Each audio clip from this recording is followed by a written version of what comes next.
Hello and welcome back to my channel. And today I'm going to be discussing my experience living abroad. So I lived in South America in Santiago de Cali, aka Cali, Colombia for a little under 3 years.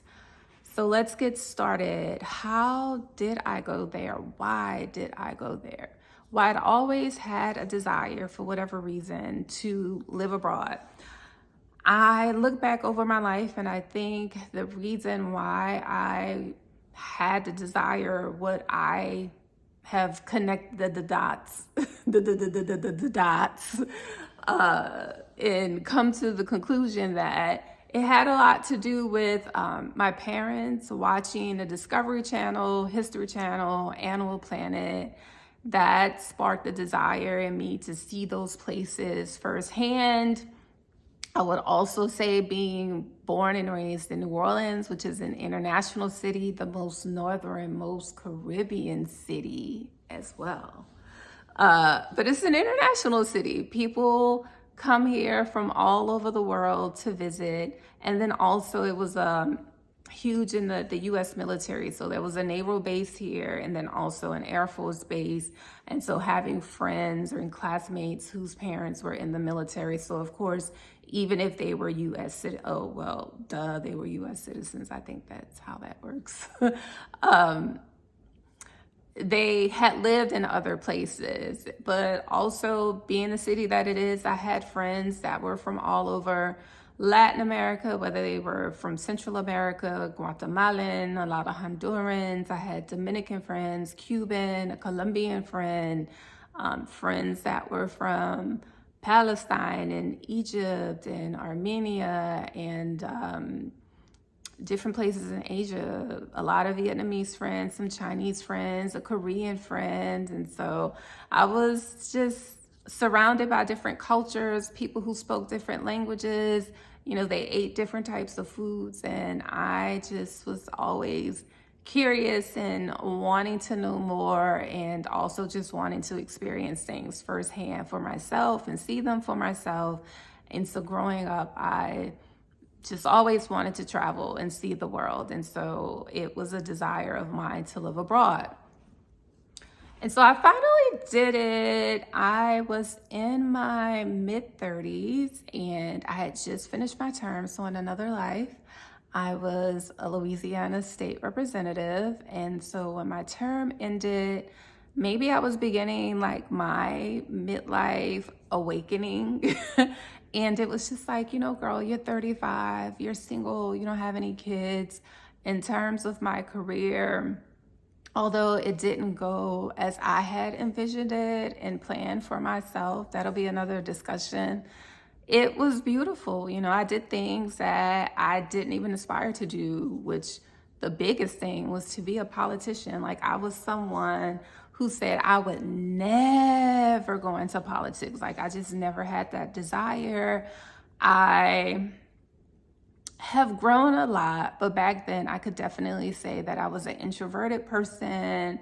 I didn't want any parts of the spotlight. I love to be behind the scenes. And I'm still pretty reserved and quiet, but experiences like being a state representative and moving abroad alone, not knowing anyone, to a country sight unseen. I had never been to Colombia before I had moved there. And so experiences like that really helped me to grow as a person and grow out of my shell. And so, I don't remember where I was going with that. But anyways, I just always had this desire to travel. So I was 35. I think I'm like 35. My term had just ended in the legislature and it was a now or never. So it's like, girl, you still young-ish is relative. At this mid-age period, you owe to the young people, but to the older people, they like, you still young, you still got lots of life. And I believe that too. We'll talk about that too one day. What is it like to be middle-aged? But anyways, it was just like, there was nothing holding me back. And definitely I'm a person who tries to live my life to the fullest because it's a goal of mine that before I leave this earth and transition, that I've done all the things that I wanted to do because, I'm here and now. And I truly believe, as a part of like my spiritual beliefs, that we're spirits having a human experience and that we came here for certain things. And so when you are drawn to something or have an interest in something, I think it all has a purpose. And so I try my best to follow it. I don't know if I've mentioned yet, but I am an attorney. And so for a large part of my career, I did a lot of work in successions and estate planning. And so working with people at the end of life, or working with family members of people who have already transitioned. But also, there were times where I was actually going into the hospital to do a will for someone. And so just meeting a lot of people at the end of life, and just hearing stories about all the things people wish that they had done. And I already, in my experience, see how just fleeting life is, how fast it passes you by. I already have friends who have transitioned, and it's wild for me to be my big old age, although I still feel like I'm 17, and I remember, and it feels like, oh, I was just 17, I was just 24 and graduating from law school.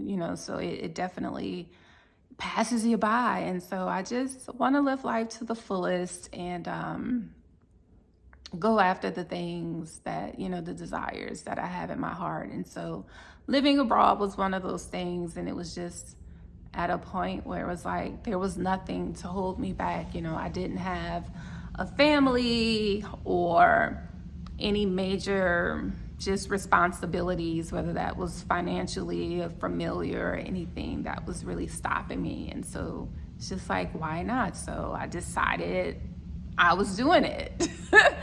And so I never lived abroad, and I then was like, okay, so where am I gonna go? I just started doing a lot of research. I brought a couple books about living abroad. I wish I remember the titles.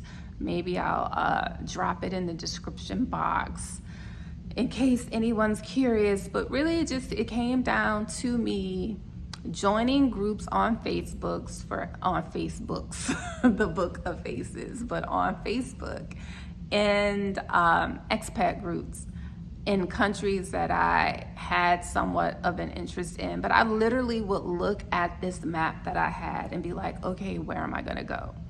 So I did a process of elimination. I decided that I didn't want to go to Europe. Yeah, let's start there. Didn't want to go to Europe. Didn't have any interest in going anywhere in Europe. I just feel like I'm from the United States, and I just felt like I get all of that here. I don't need to go somewhere else and get that. So, yeah, I didn't have an interest. And then I thought about Asia, and I love a lot of Asian cultures. I mean, I love that they're very family-based, spiritual people, the food, the intelligence. I don't know, what is it not to like about, different Asian cultures, whether it's the Vietnamese or Chinese, not Taiwanese. What do you call people from Thailand? Thailandians? Let me not be the dumb American online. But the Thai, yes, Thai. But then wait, is it like that thing? Because people mess up all the time and let me not go there and get canceled, but I'll just say things like rugs are Oriental and people are Asian. Hot tip. But yeah, even though I'm interested in those cultures, I knew that I wouldn't want to live there. One, because it's so far, and I've learned about myself really after about 6 or 7. See, it felt like wrong to even start to say 7. Because even 6, like those long flights, ugh. But the trick is to get a red eye, leave at night so you can sleep most of the time and then wake up and have some hours. But yeah, them long flights is just, it's not for me. But you gotta do what you gotta do if you wanna travel. So, yeah. So I knocked Asia out because of the distance. And then also, I have had experience. Ooh, see, but I'm gonna keep it real because I'm authentic and it's my channel and stuff. But I know how it is on the internet in the 2025s, and I'm really for peace. I really am, and I love everybody. But I know we sensitive, and I don't know. Things can be offensive to people, so. But I will just say I've had experiences with people who are from homogenous countries where, pretty much everyone looks the same. The culture is pretty much the same because it's, more nationalistic, so to speak. I don't know. I'm not really an expert in this because I really don't subscribe to all the boxes and the isms and the schisms and the labels for myself, and so therefore I tend not to study them. And so I know what I know, and I know a little bit about what I don't know, but I know that I don't really know all the proper terminology, and I don't want to be offensive to people. And so yeah, now that I'm off on a tangent, let me just get back to what I'm talking about in my video and living abroad. But I didn't want to go to Asia because I didn't want to be the fish in the aquarium. So again, I've just been places where it's homogenous or experienced people who have been from environments like that, and the just staring, the random just taking your picture or wanting to touch your hair. I just didn't want that to be my daily experience. And so also when I was researching living abroad, I would watch YouTube videos of expats that were living in different countries to see what their experiences were like, in particular other Black people, Black women. And that was something that I was hearing a lot. And I knew that from my personal travels that were, brief encounters with people, I just knew that it was not something that I wanted to experience on a daily basis. So that was that. And then basically I decided that I've been studying Spanish for so long. I really had a desire to become fluent. Countries in Central and South America or easy to get to from New Orleans, being the northernmost Caribbean city. It's really a pity that we are not the gateway to the Americas, but politics, maybe we'll discuss that another day too. But it was convenient for me to get to. I had a relationship with the language and also weather, although I quickly learned about elevation. Being from somewhere that is below sea level, in my mind, I just assumed that everywhere in Central and South America, Latin America, the Caribbean would be warm just because of their location and their just being close to the equator, not the term that I'm looking for, but being close to the equator, that everywhere would be warm. And then I get to Bogota and baby, it is cold. You need a jacket. And your girl don't like cold weather. I'm from New Orleans. I think it gets too cold here, which is why I know I could never move further north. I have to go south. Our winters really do too much for me. Anything, I like it hot, y'all. I like it hot. I like August in New Orleans. I like to go outside at 2, 3 in the morning And ooh, when you feel that heat, it wraps around you like velvet and just envelops you. You know, when you can go outside and break a sweat at 2 a.m., that good porch weather where you just want to sit outside with a mint julep, you know? And I don't even drink like that. But sweet tea, you know, it's just southern, you know, good old New Orleans, central, well, not central, South Louisiana culture. I mean, yeah. So yeah, I like it warm. I like it warm. And so anything below 70, the 70s. And I feel like the 73s and 72s, depending on the humidity, it could be a little touch and go. I'll take the 60s. I feel like that should be winter. The 60s, you know, it shouldn't get colder than that. And then I'll do the 50s. But when we start talking 40s, 30s, like I don't see, I suffer with the seasonals. I'm thinking about it now. You know, the days are getting shorter. It's probably like 5 something or like right around 6. And the sun's already going down. The days are getting shorter. It's getting cooler. And it just, why? And I get contrast. I do. I get contrast. And I just don't. And I know the fashion people are like, oh, you know, when it's the winter time, you know, that's when you get to tell who can really dress. And I get the coats and all that, and I'ma do it. I'll do it.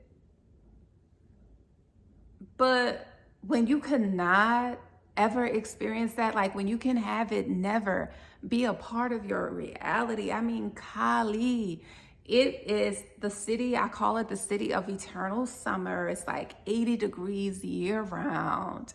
And it's just lush and tropical. Like all of these plants that I have in my house, imagine them like in their element, and like these leaves are bigger than my head. And especially the pothos. So I think that's how you say it. And then a lot of people call them ivies, but they're really not, because there's an actual ivy. But you know, to see this big, huge, luscious in the tropical. Oh, I got to go to the Amazon when I was there, y'all. That was such a great feeling. Because again, like growing up and watching Animal Planet and the Discovery Channel, I love nature. I'm an earth sign. I'm a Virgo. Like, it's my element. And so to get to experience that was wonderful. I'm all over the place, y'all, but it's all a part of my experience. So, but let me get back to it. So yeah, that was why Colombia, because I decided that I wanted to go to a Spanish-speaking country. I wanted to go somewhere where there was a Black population, because I didn't want to be that goldfish in the aquarium experience. I didn't want that to be a part of my experience on the regular. And so in doing my research, I discovered that Colombia has, I believe, like the 3rd largest African population in the diaspora beyond Brazil and the United States.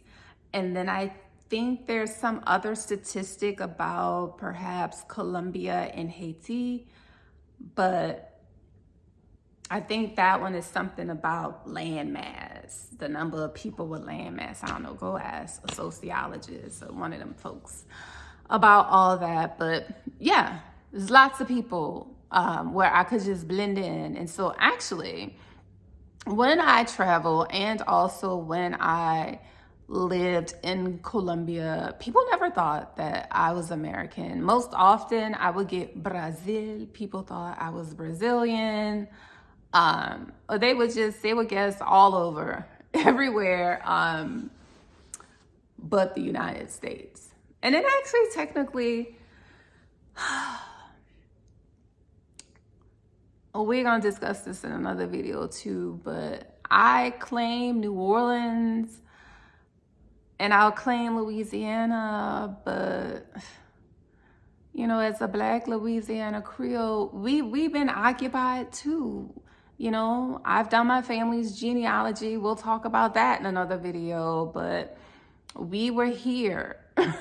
We were here. We had a culture, and we had our language, our other language that we had to come up with from the French and the Spanish and the African and the indigenous people who were already here. You know, we had come and created a society, and so we had a language, Louisiana Creole, aka Kurivini. And then we'll have to talk about that too, because we had our culture. Yes, Haiti being another French colony in the Americas, being very close, there was a lot of back and forth, a lot of mixture, but we had our own Creole and, you know, our own culture and everything before the Haitians came over to New Orleans. But we had a special connection with them with that too once they came. But there's also conversations about it being the origin of our Creole culture, and that's not necessarily true. But anywho, this is supposed to be about me living abroad. I feel like I'm being one of those, but yeah, on my channel, we're gonna be friends. You know, we just gonna get in it. It's real life conversations, and anyone who knows me, I'm all over, but y'all gotta stay with me. Stay with me, follow me, connect the dots. It's all a part of the big picture. And then maybe I'll try to get better. But I mean, I like these type of videos. I love to put on a YouTuber and listen to them, you know, as I'm working or something. So I love a good 45, 50-minute video. I'm here for it. So yeah, pull up. But anywho, back to why I chose Colombia. So I wanted to go somewhere that was Spanish speaking, that had a Black population, and warm weather. So again, Cali, 80 degrees year round, the city of eternal summer, and I love it. Ooh, I just love summer. Oh, I love summer. I love warm weather. It's the best.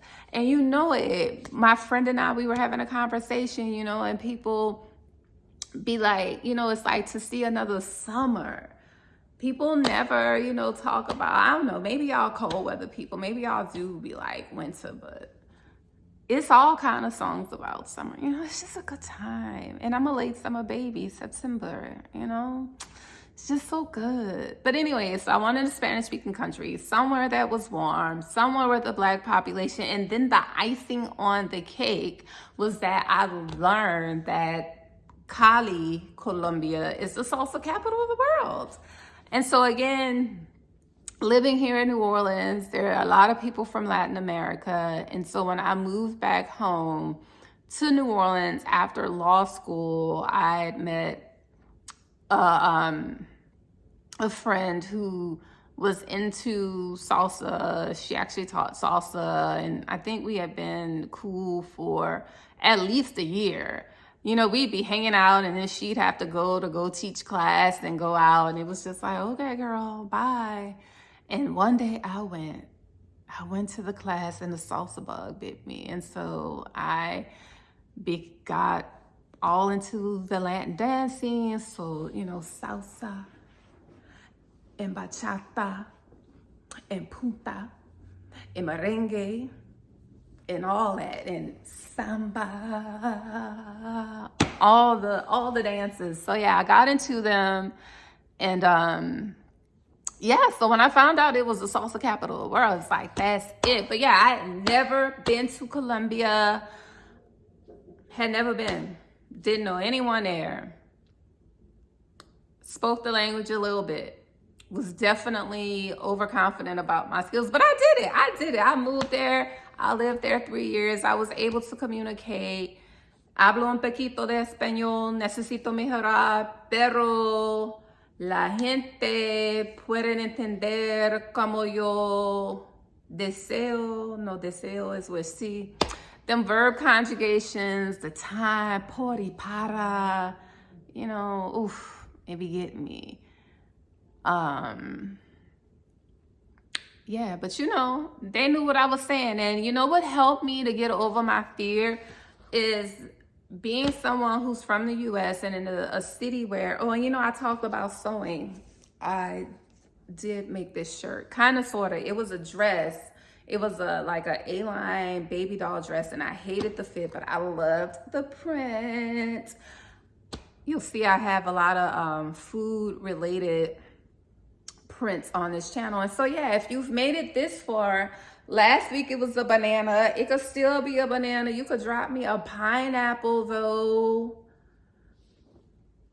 or some watermelon, sandia, banana, fresa, uva. I don't know what this is. Guava, quizás? No sé. Pero yeah, pero sí. So yeah. Child, what we talking about? A Spanish-speaking country, it being warm, the black folk. Oh, and then it was the salsa capital. So I'm like, yeah. So anyways, back. Remember I had mentioned doing my research, I had joined a lot of expat groups on Facebook. And so I joined the Colombian group, and I was in the comments. I remember, y'all, I distinctly remember it was December, it was late night, and I'm in the comments, and I'm reading this conversation between these two women going back and forth. And one of them, I believe her name is Jessica Stanton. She, I feel like, is a big-ish YouTuber. She had lived in Colombia. I believe she was living in Medellin, but I'm not really sure. And then she ended up moving, I think, to China. And then I think the last time I saw, she might be back in the States. But no, like, she lived in Colombia a good time, but she lived in China like a really long time too. So yeah, she was in the comments talking to another woman, because when people are thinking about moving abroad, they're always like, but how do you do it? What do you do? How do you make money? And so she was talking about this program called Colombia Bilingue. And so this was a program that was started by the Colombian government, and it was to help students in, and y'all know, when you get to looking at yourself in these cameras, you know, I'm a work in progress, and the self-love, and I think I look good and stuff, but you know, you just get a little self-conscious, or not really self-conscious, but you know, you be picking yourself apart. So I was looking at my hair, and it felt like I needed to do a little something right quick. Cause sometimes I really be feeling like I look better with my hair out of my face. I mean, I look good all the ways, but y'all know.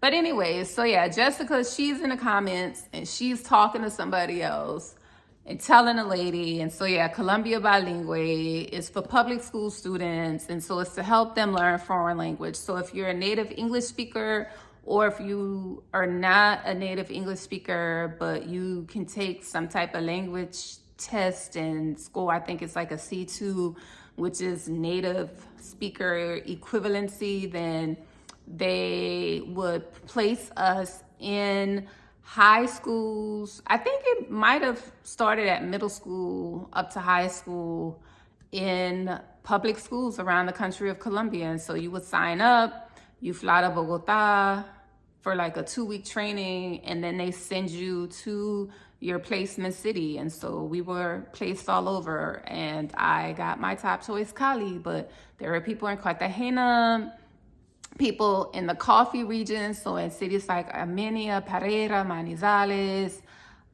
in small towns like Buga, people in Bogota, people in Santa Marta, all over the country. And so that was the great thing. I got to pretty much see the entire country of Colombia. It was funny because when I was teaching, and this was after I left the program, I ended up teaching at a private school, and it's like the Ubarish of Cali. It's called Colombo Británico. It's an IB school. And, like, yeah, these people had money. These kids were being raised by chauffeurs and nannies. But I remember this one mom was like, wow, you've seen more of the country than I have. And that was interesting. But then also remembering the unique history of Colombia, especially with the drug trade. And so, I guess kind of thinking about like if you're from New Orleans and like how drugs had this city in like the late 80s, the early 90s, and it was, I think, the number one murder city in the world many years, New Orleans was. So yeah, they still had that perception of their country, and I'm sure there is still that element, but times change, places change, and then also I think a lot of things worked in my favor when I was living there and traveling around. One, again, like I say, there are a lot of Black Colombians, and so I blended in, and people, if they didn't assume that I was Colombian, then probably I was Brazilian or, something. But also racism and classism is everywhere, and they're going to try to tell you that it doesn't exist. But if you Black, you already know, It's, I lived experience. And so if you haven't traveled, don't let people fool you. I ain't been everywhere, but I done been to Europe. I've even experienced on the continent of Africa. It's funny how wherever you go in the world, the most melanated people have a unique and similar experience. So yeah.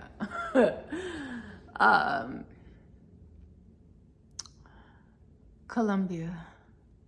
But yeah, I think that worked in my favor. And then me just having self-awareness, if you've lived in any major city, you know what I'm about to say, but I've also learned common sense ain't common. But I'm like, if you just use your common sense, you won't have to end up a travel statistic if you stay out of them neighborhoods where you're not supposed to be. Don't be going to these foreign countries, going in these neighborhoods. I've been in some of the neighborhoods, but with people who's from there that I trusted. And then also, you're not going in that flashy. You definitely not going and being loud, speaking English. Definitely not going in there, flexing and stunting. Please don't be going in there. Filming content, just putting a mark on you. It's like the people who come to New Orleans in the dead of winter, December, with walking around with Mardi Gras beads on, baby. Mardi Gras is a very specific time of the year. But I know, they do that to y'all, and they sell them in the stores, and you see Mardi Gras, and so, you want the beads, but it's a surefire way to mark yourself as a tourist, walking around the city with the Mardi Gras beads on when it's not carnival season. But, yeah.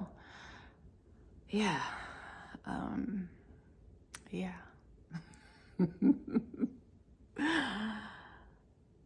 I wonder how y'all gonna feel about this video. I'm all over the place. Maybe I'll put this up, maybe I won't. I feel like I'm gonna put it up because I said that I'm not putting pressure on myself, and I'm gonna just be authentic. And for people who want to just put it on and listen like we having a real conversation while you doing something, then I'm here for you and your entertainment and pleasure. But yeah, Colombia. So that's how I ended up there. That's how I chose it. That's what I did. If you haven't caught on, I was teaching. So I started out in the program Colombia Bilingue. I was placed in a public school in Cali, and you don't have a classroom, you're a co-teacher, so they paired you with a Colombian teacher. And so the job was really to work with the Colombian teacher to help them with their English, also to work with the students to improve their English, and also to host cultural events for the school and also for the students in your class. And so I loved it. So I did that the first year, and their school year is January through November.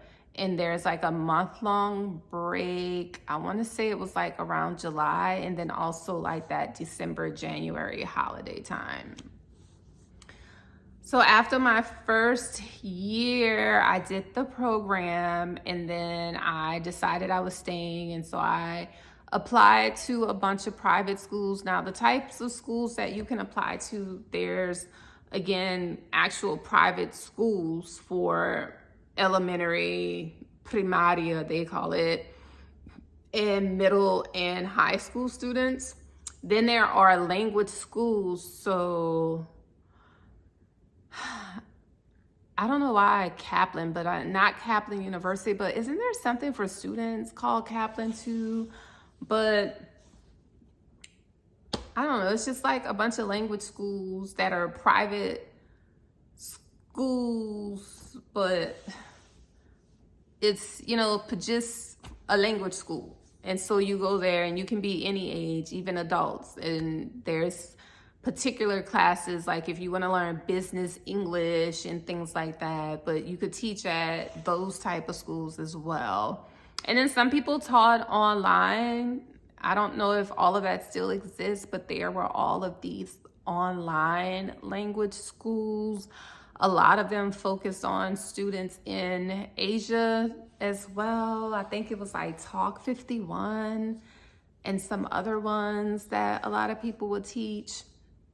Some people were brave enough to just have a bunch of private students. And then also you could, depending upon the type of degrees that you had, you probably could have gotten hired as well to teach in one of the universities throughout the country. So I had an opportunity to do that, and I know other people who did as well. And so that was one, how I earned my living there, and then two, how I was able to stay there long term, because without a work visa, I believe it's, at least at the time when I lived there, that you could live in the country for 6 months. And most people that I knew who didn't have work visas, at least back then, you could be there and then leave. You'd have to leave and make a border run and go to another country for a few days. I actually had to do it once.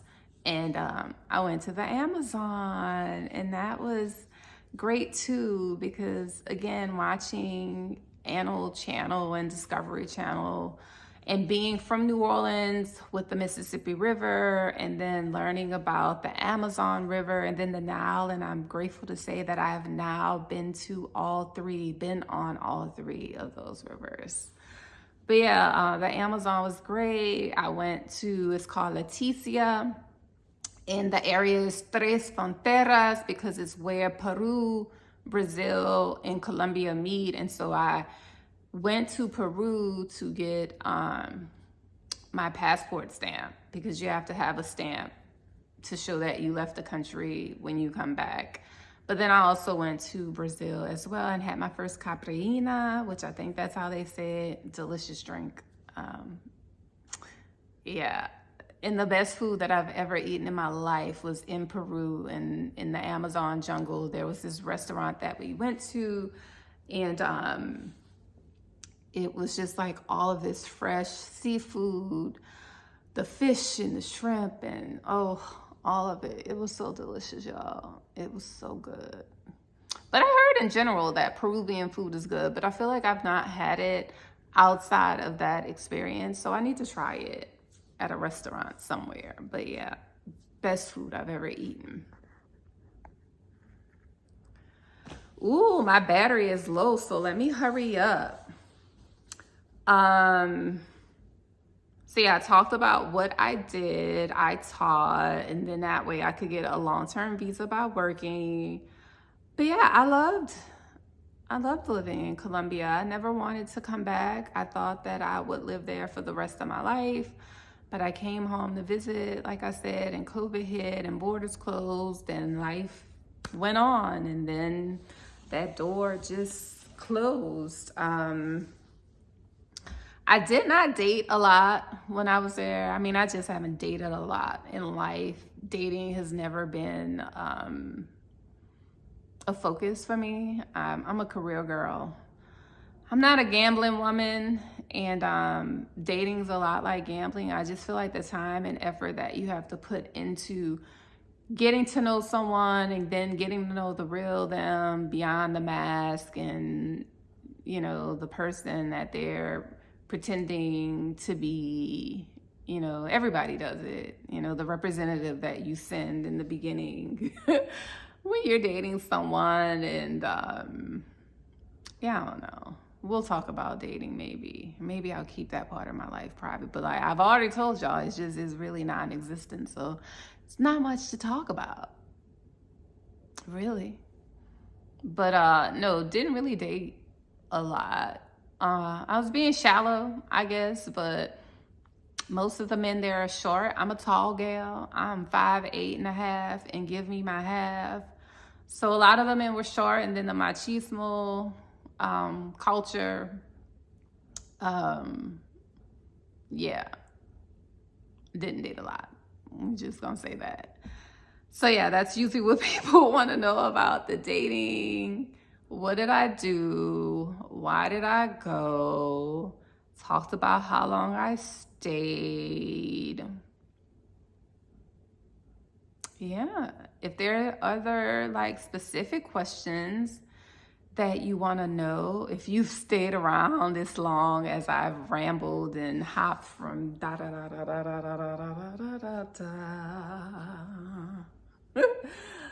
telling this, and then maybe I won't even put this up. Maybe I'll try to do one that's more organized. But no, I'm gonna be me and just be authentic and throw this up there. Because if I put too much pressure, if I try to be too perfect, then this channel's not gonna go anywhere.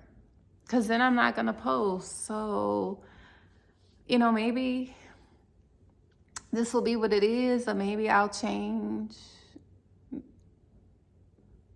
Maybe as time goes, I'll learn how to keep it, do the kiss, keep it simple, stupid, they say, I don't know, keep it short. But let me look at this list though. I feel like I covered everything. I talked about being born in New Orleans, watching the History Channel and all of that stuff, loving travel, always wanting to live abroad. I talked about speaking Spanish. I talked about my friends from other cultures and how that also played into my love of traveling. And I moved, like I said, after my term in the state legislature ended, because I was feeling like it was now or never. And yep, Colombia, because it was Spanish speaking. It's the Black country, the biodiversity I didn't talk about. But yeah, so while I was there too, and also to help my mother feel safe, feel okay about me going, I also was working on, so while I was in the legislature, I became really big into agriculture and food law. We'll talk about that in another video, but I think I mentioned in my hair video that I am an ag and food law attorney, and that interest got sparked when I was a state representative in Louisiana. I started filing a lot of food bills about sugar sweetened beverage taxes and an Urban Ag Incentive Zones Act and labeling genetically modified foods and all the things. And so got a lot of pushback because of that. And then I ended up enrolling in a Master's of Law program. So a JD is like a Bachelor's of Law, and then there's an LLM, which is a Master's of Law, and then there's an SJD, which is like getting a PhD in law. And so I have an LLM in agriculture and food law, and I wrote my final thesis paper on the use of intellectual property rights to misappropriate plant genetic resources and traditional knowledge.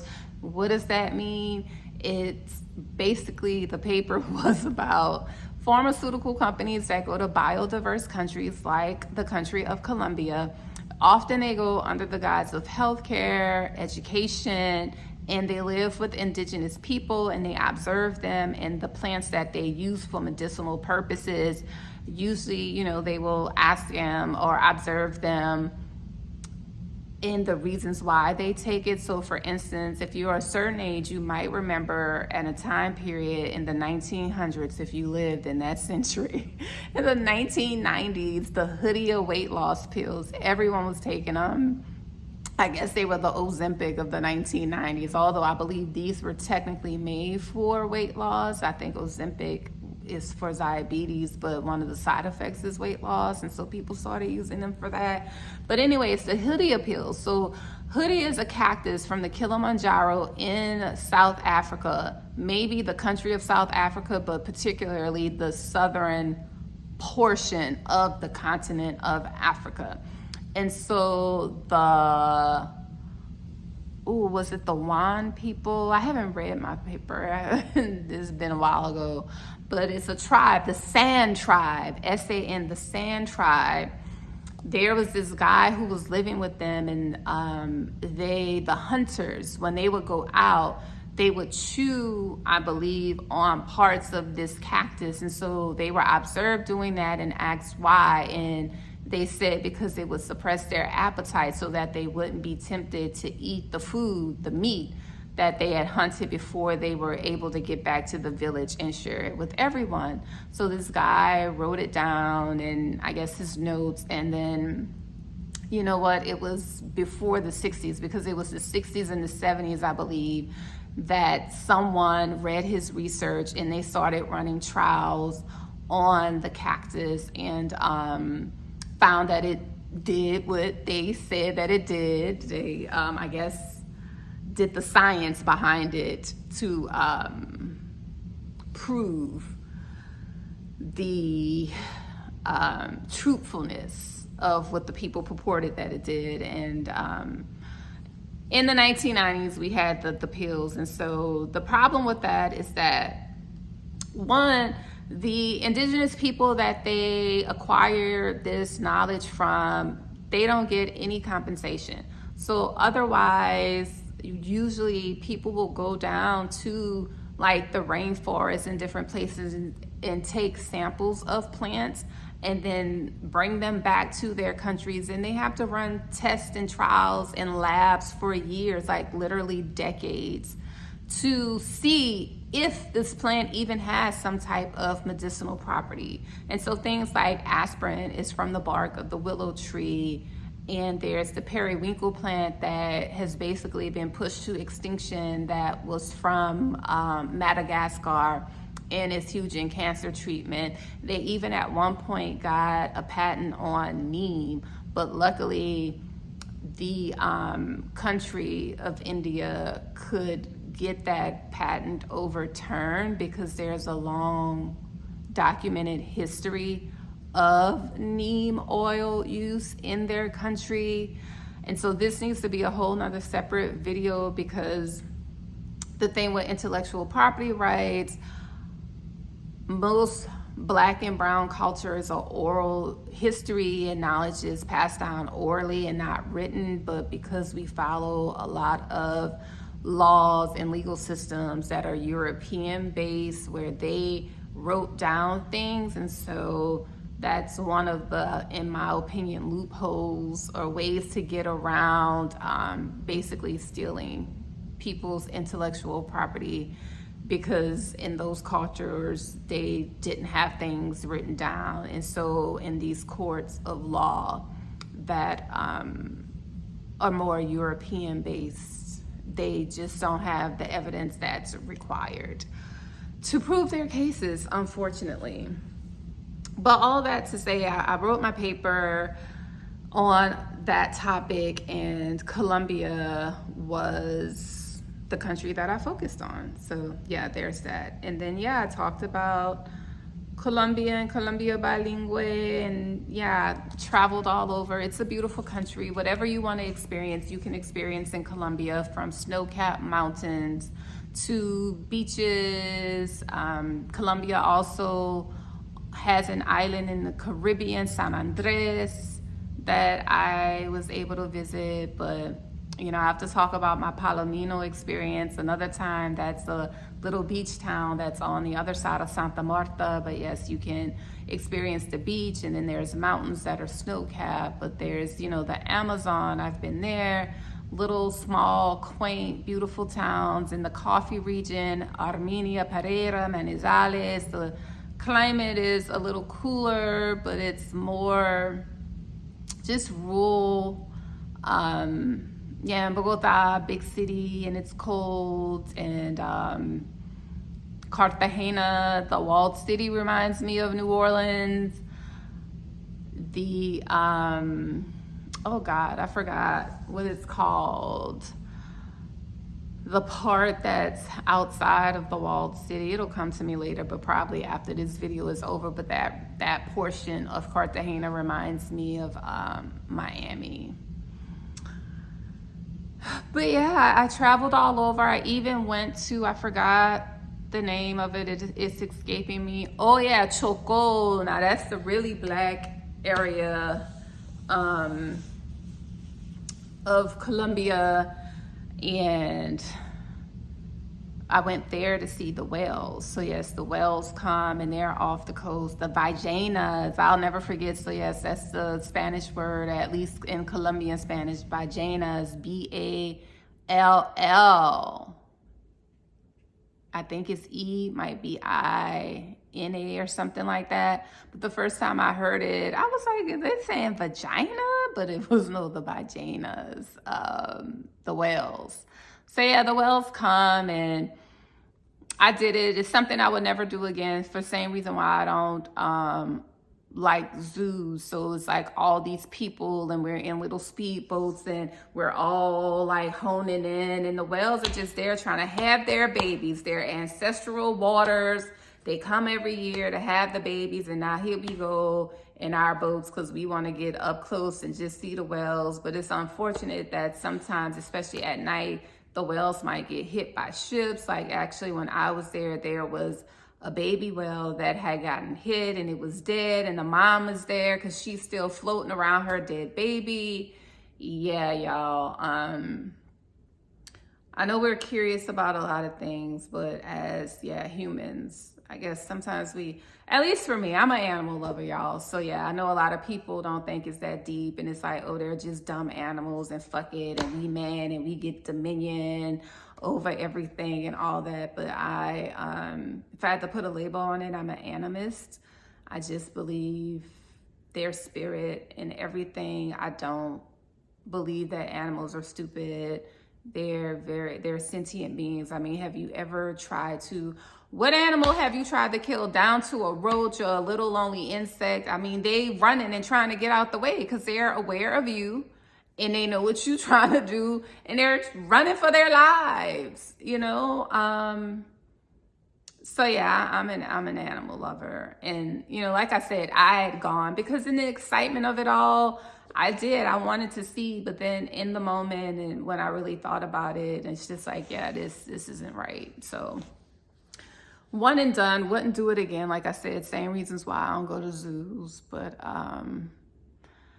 yeah, y'all, that's Colombia. If you have any specific questions, you can drop them in the comments. If anyone other than my friends even ever watched this video, and I love y'all for the real ones who are supporting me and egging me on and watching my content. And if you've made it this far, you a real one, because I've been rambling for 53 minutes and 29 seconds and counting. I've been all over the place. Hopefully this makes sense, but you know, just think of it like you've been on the phone and we've just been shooting the shit with each other.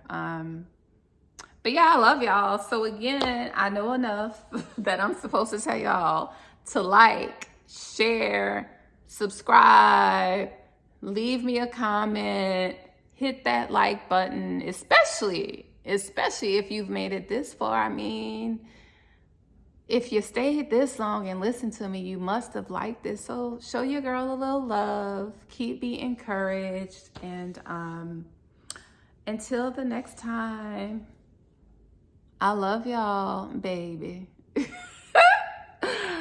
Do I say baby like I'm from New Orleans? I know that's the one thing everybody wants to hear is us say baby. But the funny thing is that being from New Orleans, people from New Orleans will ask me where I'm from, because I guess to them, I don't sound like I'm from here. But from other people, they like, oh yeah, girl, we hear it. So y'all think I sound like I'm from the NO? From New Orleans, the northernmost Caribbean city, the Big Easy. Let me go. But yeah, thank y'all and see you next time. Bye.